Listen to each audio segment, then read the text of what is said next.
Bon alors calmez-vous, Mila, vous connaissez sûrement. En 2020, elle a été la cible de plus de 50 000 menaces de mort pour avoir critiqué l'islam sur Instagram et revendiqué son droit au blasphème. Excusez-moi là, on a tout à fait le droit d'avoir des opinions négatives envers l'islam.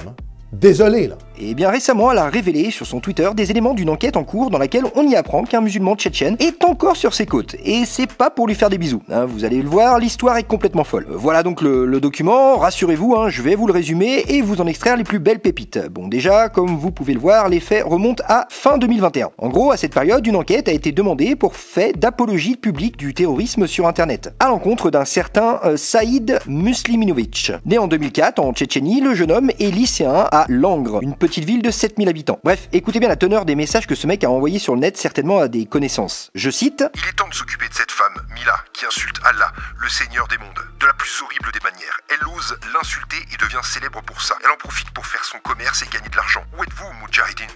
Elle insulte votre Seigneur et elle marche sereinement sur terre, réjouissant les mécréants qui aiment voir l'islam rabaissé. Moudjahidine, vous avez là un problème à régler. Élancez-vous, comme votre frère Abdullah, qu'Allah accepte de lui le martyr. Alors, juste pour info, hein, Abdullah dont il parle là, c'est un djihadiste tchétchène qui est mort en Syrie. Hein.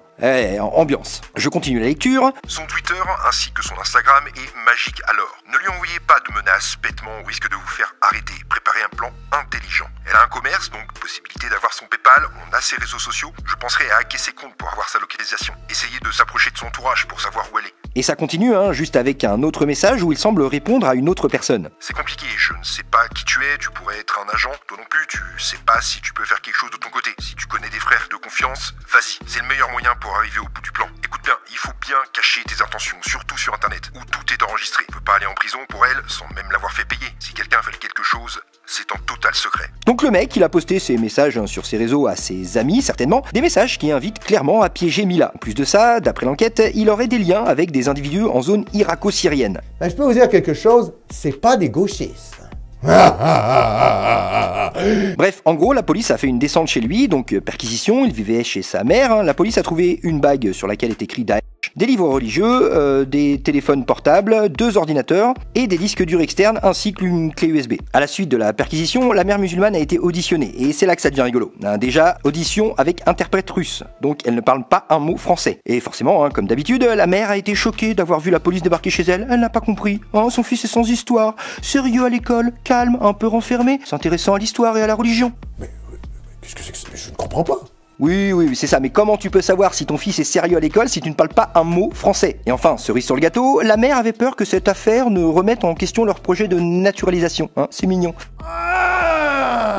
Oui, mais ça fallait peut-être y penser avant, ma grande. Hein. Mais qu'elle se rassure, hein, vu le laxisme français sur l'immigration, elle restera en France, car l'expulser, elle et son fils, ah bah ça serait islamophobe, hein, voyons, ah bah oui. C'est un événement d'extrême droite. Ah oui, et comme si ça suffisait pas, hein, ils ont aussi trouvé des livres, hein, comme un guide du prisonnier, genre comment gérer l'incarcération, ou encore apprendre l'unicité aux enfants, et des livres qui prônent l'importance de la langue arabe. Ah ben tiens. Donc on a ici une famille hein, qui vit en France, qui d'après la mère souhaite y rester, et on retrouve chez eux des livres qui apprennent la langue arabe, d'autres livres pour bien endoctriner leurs gosses sur l'islam, et un livre pour savoir comment gérer la détention. Et ces gens-là veulent vivre en France? Non, ces gens-là veulent vivre dans un pays musulman, ou en prison, mais pas en France. Islamophobie, attention. Attendez, calmez-vous, c'est pas fini, hein.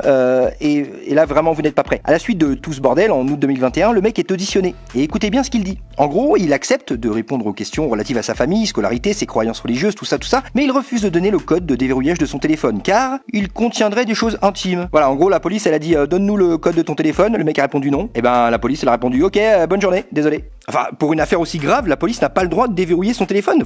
C'est quoi ça? Enfin, il devrait même pas lui demander. On est sur des menaces de mort là quand même. Non, tout ça n'a pas de sens et ça ne peut pas durer éternellement. Bon, deuxième audition, hein, le 31 août 2021. Il refuse de répondre aux questions sur les réseaux sociaux, son pseudo, Mila, et le fameux plan intelligent hein, dont il est question. Il ne répond pas non plus sur les liens qu'il a avec les personnes en zone syro-irakienne. Il garde le silence, quoi. Ensuite, en gros, ils ont fouillé les disques durs et trouvé notamment des images à caractère religieux ou mettant en scène des hommes armés. Bref, nous avons ici plusieurs indices concordants, des éléments de Daesh retrouvés chez lui et sur son disque dur. Résultat, pour le moment, ce mec vit en France, tranquille, et a même eu le droit à un stage de formation civique. Un beau projet de Mongol, les gars, beau projet. Non mais tout ça doit arrêter, là. Ouais, ce mec peut se promener dans la rue librement. C'est bon, Mila est sauvée et tous ceux qui critiquent l'islam à visage découvert sur le net n'ont rien à craindre. Bravo la France, et merci. Et toi, mon petit bonhomme, t'en penses quoi finalement de tout ça? Parce que moi je...